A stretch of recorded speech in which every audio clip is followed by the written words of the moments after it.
ఈ సంవత్సరం 2024లో ఆరంభంలో ఇక్కడ ప్రశాంత్ వర్మ ఉన్నాడు, తను సజ్జా తేజ వీళ్ళు చేసినటువంటి సినిమా హనుమాన్, ఆ సినిమాతో శుభారంభం అయింది.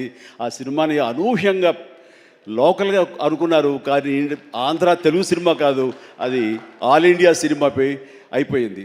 నీహారిక తీసిన కమిటీ కుర్రవాళ్ళు కానివ్వండి, ఆ తర్వాత మన సిద్ధు జొల్లగడ్డ చేసినటువంటి